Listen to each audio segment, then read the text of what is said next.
In this video, we are going to discuss what will be the drawbacks of this ideal differentiated circuit. Now, if you look this ideal differentiated circuit, then you can see there is a capacitor RF, which was the RF was the feedback element, and C was connected to the inverting terminal, and the output voltage that we have already found that this V output can be written as, that is minus RF into C dV input by dt. So this was the output voltage of the ideal differentiated circuit that we have already seen. Now let us talk about what is the drawback. Is there any drawback or is there any disadvantage of this circuit? Let us see. For that purpose, what we will do, the first thing that we have to look at the circuit and we have to transform this circuit in the Laplace domain.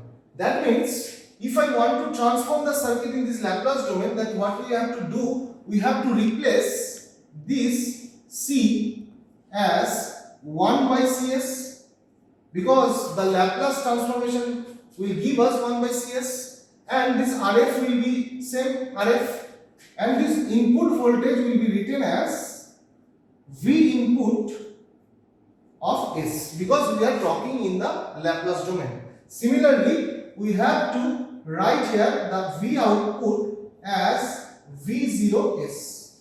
So the circuit has been transferred into the Laplace domain, and in the Laplace domain, in the place of V input, we use the V input S. Capacitor will be replaced by 1 by Cs, and RF will be same, and the output voltage will be replaced by V0S.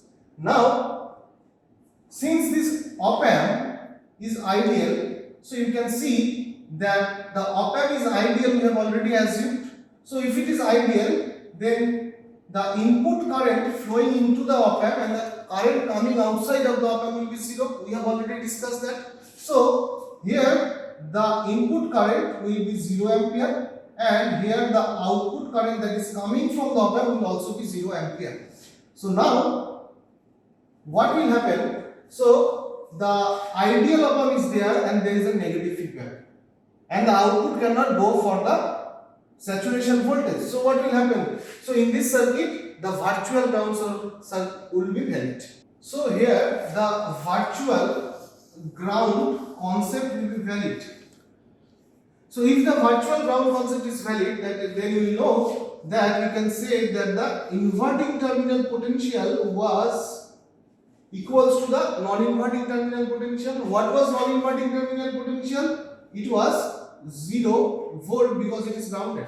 Similarly, these two terminal will be virtually short circuited. So we can say this will also be grounded, which will be 0 volt. Now, let us find the transfer function of the circuit. So if we want to find the transfer function of the circuit, then what we need to do? We need to apply KCL at this point. We have to apply KCL at the inverting point. So let us apply the KCL at the inverting terminal. So if you apply KCL at this inverting terminal, then you can see a current will flow in this direction, which was I input, and there was another current flowing, same current will flow here.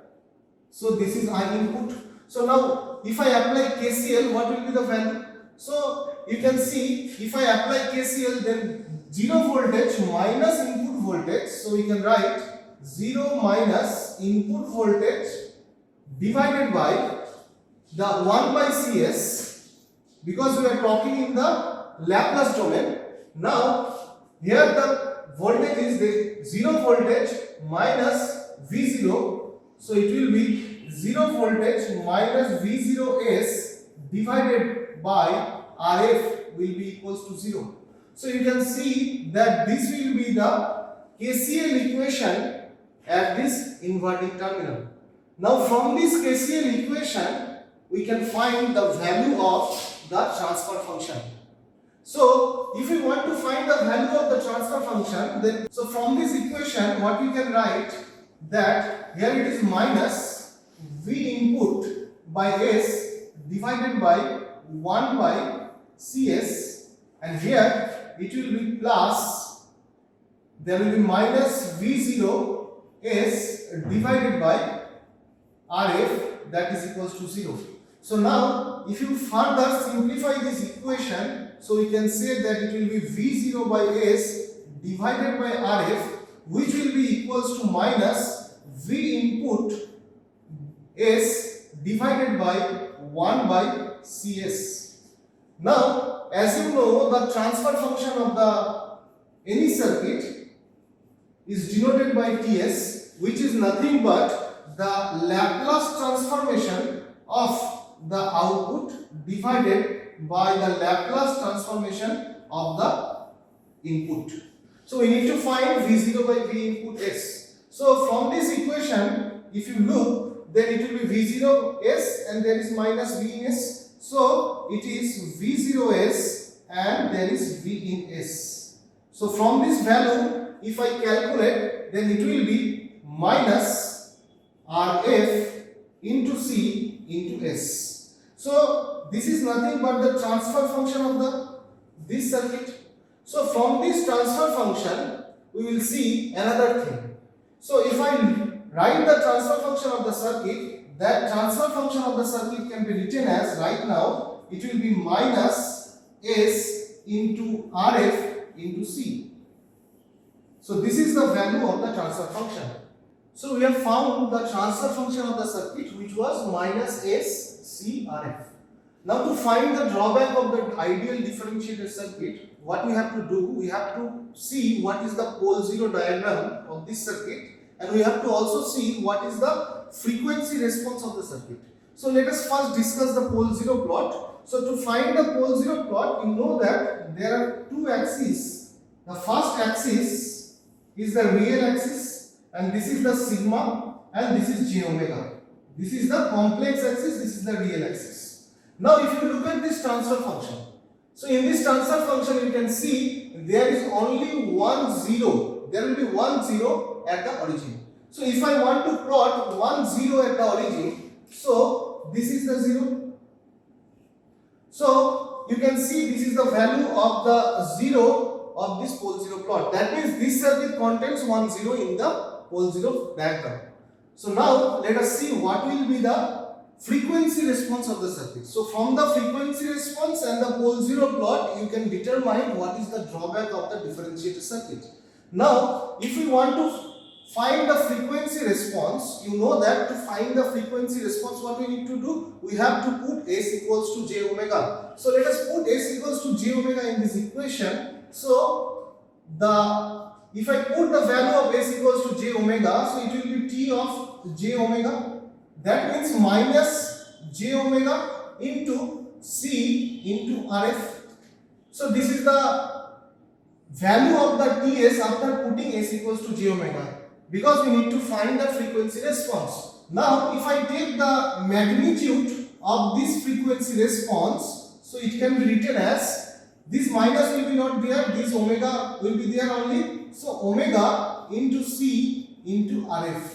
So we have got an equation of the magnitude of the frequency response. So from this frequency response, we can plot the response of this circuit with respect to frequency. So if we want to plot that, so let us plot that. So for frequency response, what we need to do, we have to plot the response of the circuit with respect to the frequency, and the frequency here is omega, and here it will be T j omega mod. So this is the frequency response of the circuit. Now if you put omega equals to 0, so let us see, if I put omega equals to 0, if omega equals to 0, what will be the value of this magnitude? The value of the magnitude will be T j omega mod will be 0. So that means we have to put a point here. So this is the first point when omega equals to 0. Now let us see, if I put omega equals to infinite.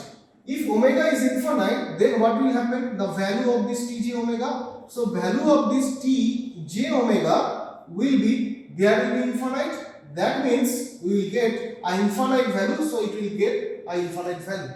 So if I want to draw the characteristics you can see it will be a linear plot like this, because this is a linear equation.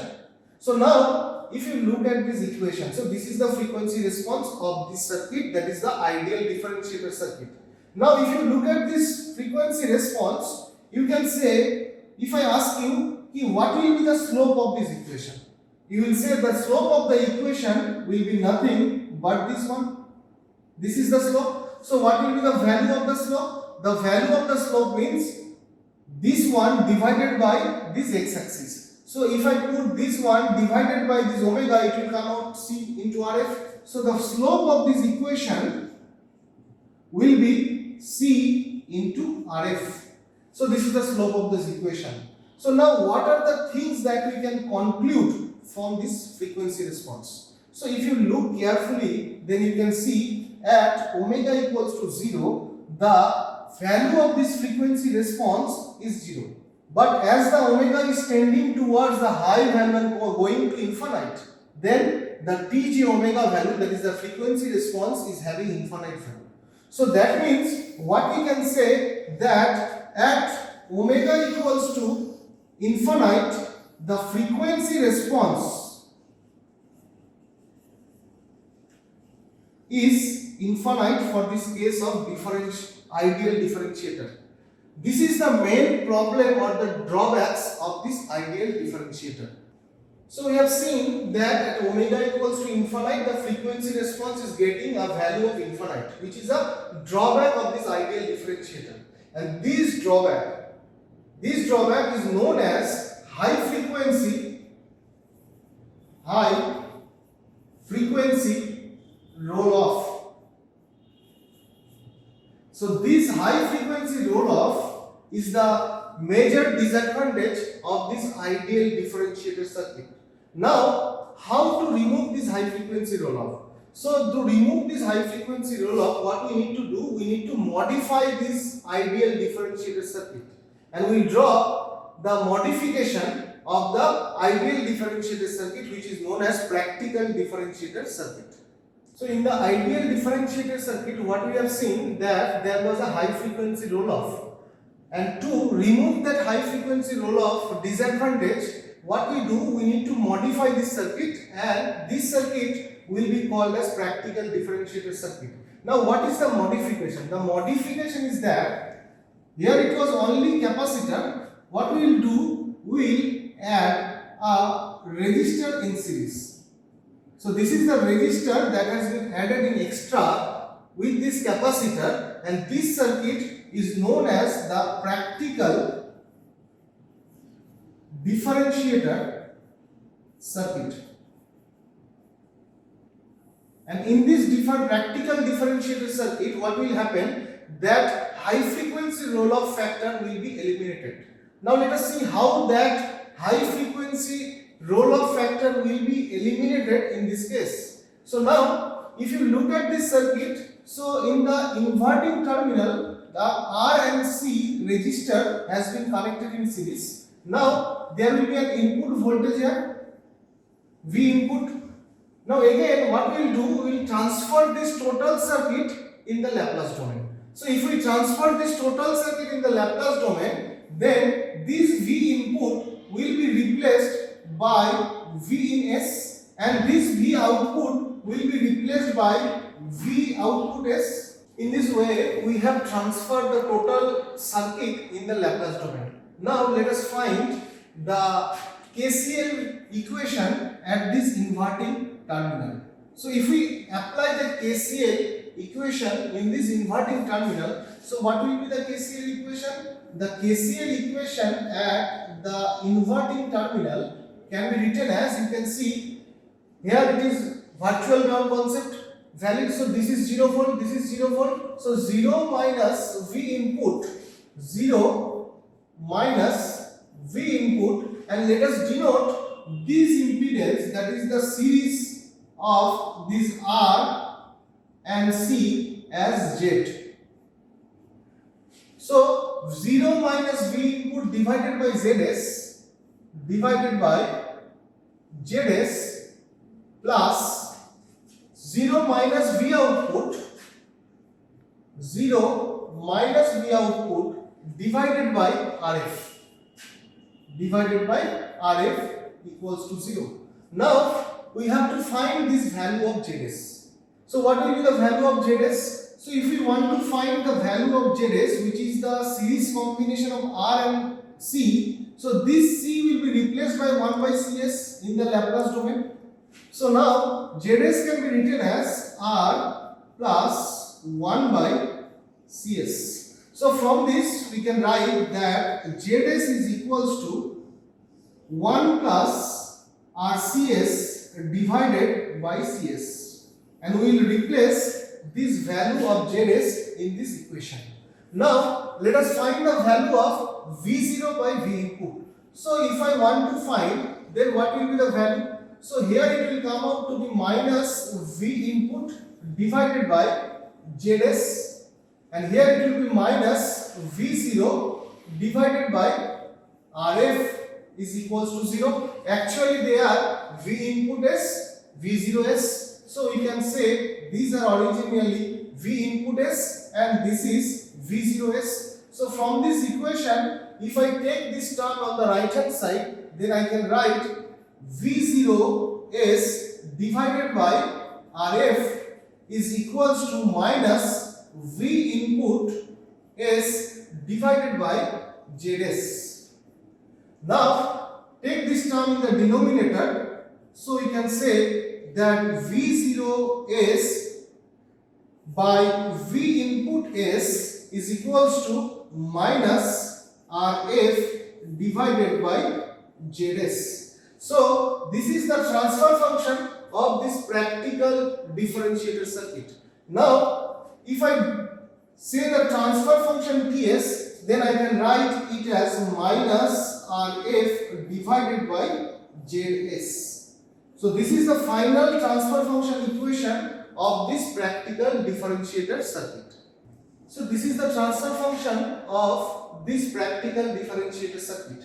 Now what we need to do right now, this Zs value has a value of 1 plus RCS by Cs. Now we have to put this value here. So if we put this value, what will be the equation? The equation can be written as Ts, that is the transfer function, is equals to minus Rf divided by 1 plus RCS divided by S. Now if you look at this equation, we can put this S value in the numerator. So ultimately the Ts value that we have found right now, that is Rf into S divided by 1 plus RCS. So this is the final transfer function equation of this practical differentiator circuit. Now if you look closely this transfer function, if I ask you what will be the pole zero plot of this equation. So if you say look at this equation, and if you want to see the pole zero plot, you can see that pole zero diagram, then what will happen? The pole zero diagram will look like this. This is the sigma axis, this is the j omega axis, and from this transfer function, from the numerator part, what will happen? There will be a 0 at the origin. So this is the 0 at the origin, and due to this numerator, there will be a pole at the left hand side of this pole zero diagram. So now there is a pole here. So if this is the pole, what is the position of the pole? So you will say that it will be minus 1 by Rc. So there will be minus 1 by Rc. So this is the position of the pole on the left hand side. So what has happened due to the introduction of this R? So in the ideal differentiator circuit, there was already a 0 at the origin, but it was having a disadvantage of high frequency roll-off. So to remove the high frequency roll-off, what we have done? We have introduced this R. So due to this introduction of R, and pole has been introduced in this pole zero diagram, and it will remove this high frequency roll-off. Now you also say that since it is 1 by Rc position, the pole position, so we can also say that the time constant of this circuit is also written as 1 by Rc. Now if you look at this equation, so what we have seen right now, that due to the introduction of R, and pole has been introduced. Now, if you look at this equation, what will happen? So let us divide this equation as,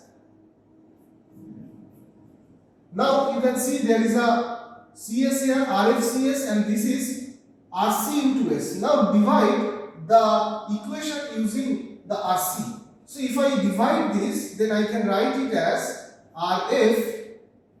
So if I divide this equation by CS, so there will be only RF at the numerator, and in the denominator, what will happen? You can see in the denominator there is a minus sign also, and there will be 1 by CS. So if I divide this denominator by CS, so what will happen? It will be R plus 1 by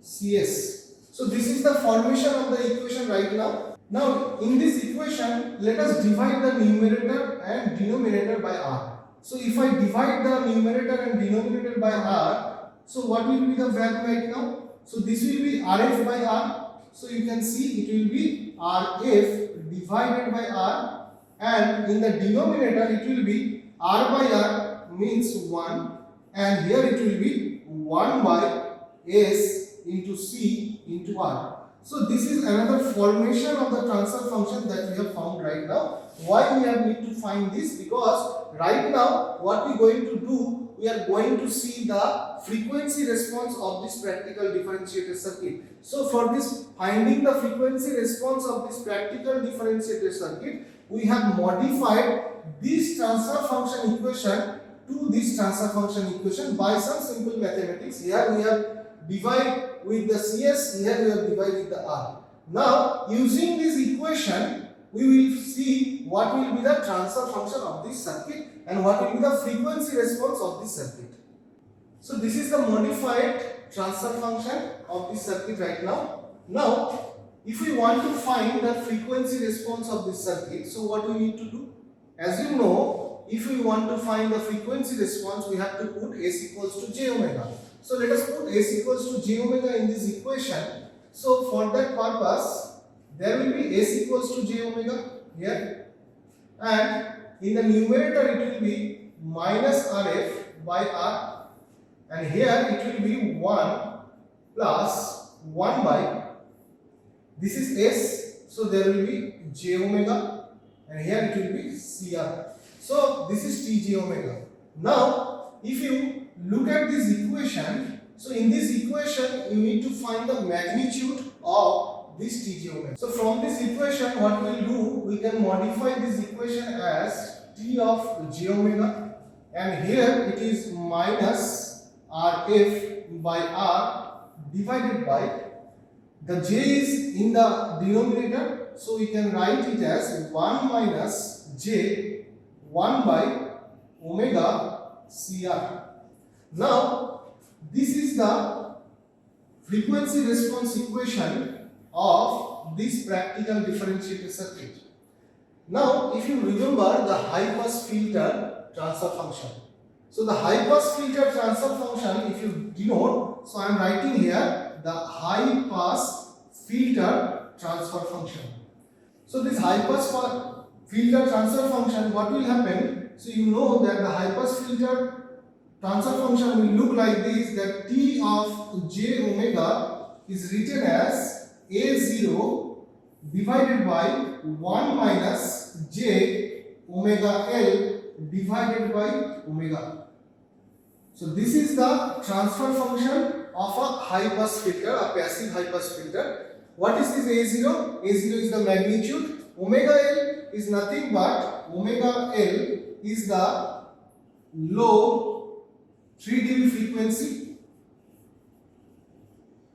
and omega is the frequency. Always a high pass filter will have a lower 3 dB frequency, and a low pass filter will have a high 3 dB frequency. Now if you compare these two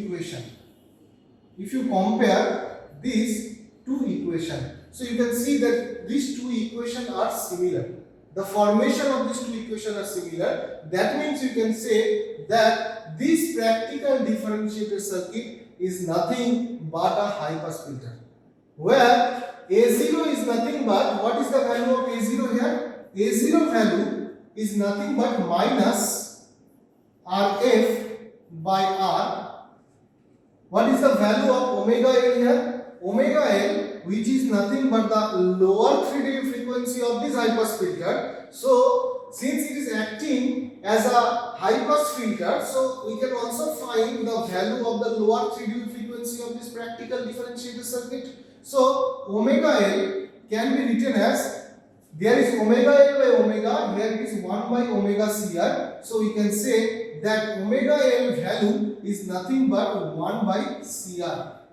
So this is the parameters of the high pass filter, that is the practical differentiator circuit. So how we have found it? We have compared the fundamental equation of a high pass filter with the transfer function or the frequency response of a practical differentiator circuit. We have compared this and we have seen that it is acting as a high pass filter. Now, if I ask you what will be the order of this circuit, if the practical differentiator circuit having an order of 1, because the order number of a circuit is nothing but how much element is there which is having to store the energy. That means in this circuit you can see that there is only one element, that is the capacitor, which can store the energy. So the order of the circuit will be the 1. So we can say that this practical differentiator circuit is nothing but a first order high pass filter circuit. Why it is first order? Because only one element is there which can store the energy. That's why it is a first order high pass filter circuit. Now, if it is a first order high pass filter circuit, then there must be some frequency response of this equation. So let us see what will be the frequency response of this circuit, and that frequency response can be found from this equation. So this was the transfer function of the circuit written in S equals to j omega. Now if we want to find the frequency response, what we need to do? So we need to find the value of this magnitude of this equation. The magnitude of this equation can be written as T of j omega mod can be written as RF divided by R root over of 1 plus 1 by omega CR whole square. So this is the magnitude of this equation, and from this equation we can plot the frequency response. So we have already also seen that the value of the omega L, since it was a first order high pass filter, so it was having a lower 3 dB frequency, and the value of the lower 3 dB frequency you can see here that it will be 1 by RC. This was, we have already seen that. Now if we draw the frequency response of this circuit, it will be in the y-axis and there is the x-axis. So x-axis will be omega and y-axis will be T of j omega mod. Now since it is acting as a high pass filter, that means it will pass the high frequency component. So if it is pass the high frequency component, so the response will look like this.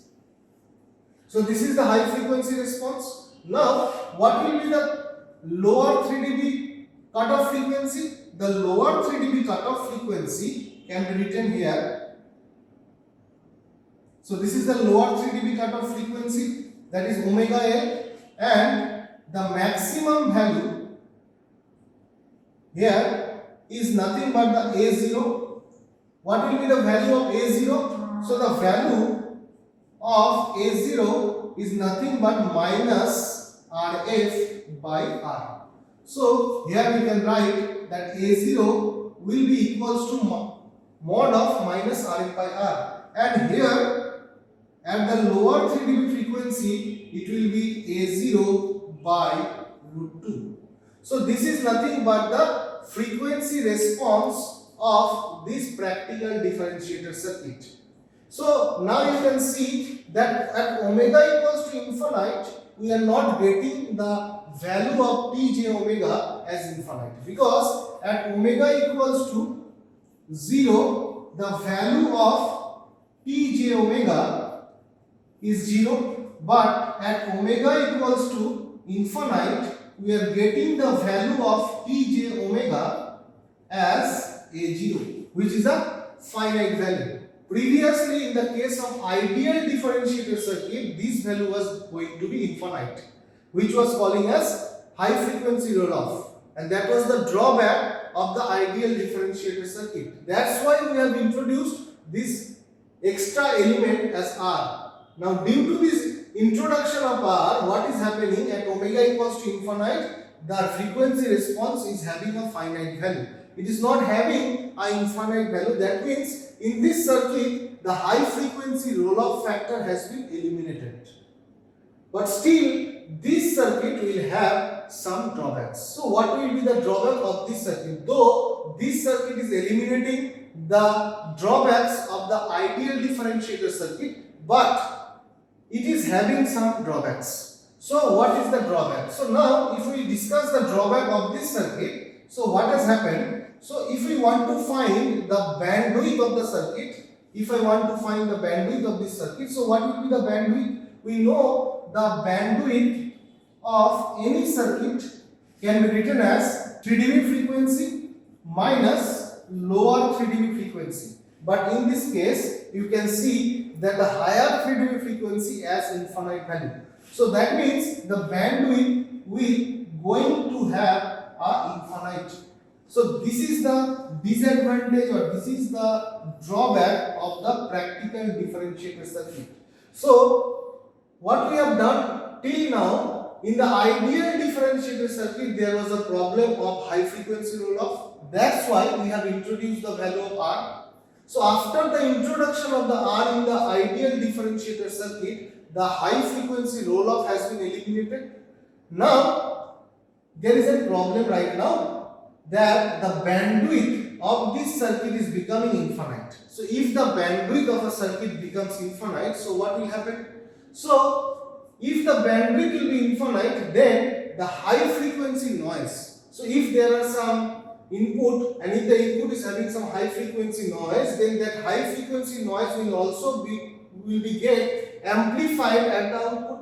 So it will affect the output. So there will be interference between the high frequency noise and the original input signal, which will become a drawback of this practical differentiator circuit. So to remove this drawback, we have to modify this practical differentiator circuit. So to modify this practical differentiator circuit, so why do we need to modify? Because the bandwidth is becoming infinite, and this is the drawback. So to remove this drawback, what we need to do, we have to add a capacitor in parallel with this circuit. So if I add a capacitor with this circuit in the feedback circuit, so it will look like this. So this is the capacitor at the feedback, and this is the value of the resistance. And this circuit right now is named as modified practical differentiator circuit. So there are different steps of this differentiator circuit. The first one was the ideal differentiator circuit, where this R value was not there, this C value was not there. Now we have then come to the practical differentiator circuit, and in the practical differentiator circuit we have added this resistor in series with this capacitor, and there was no CF. Now in that case, what has happened? The bandwidth has been become infinite. So if the bandwidth has become infinite, then what will happen? We have to put a capacitor in parallel to this RF.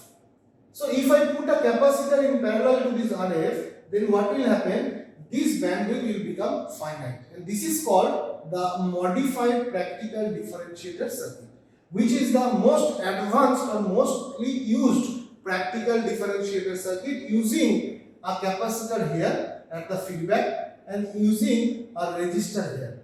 So this is all about the differentiator circuit using the op amp. Thank you.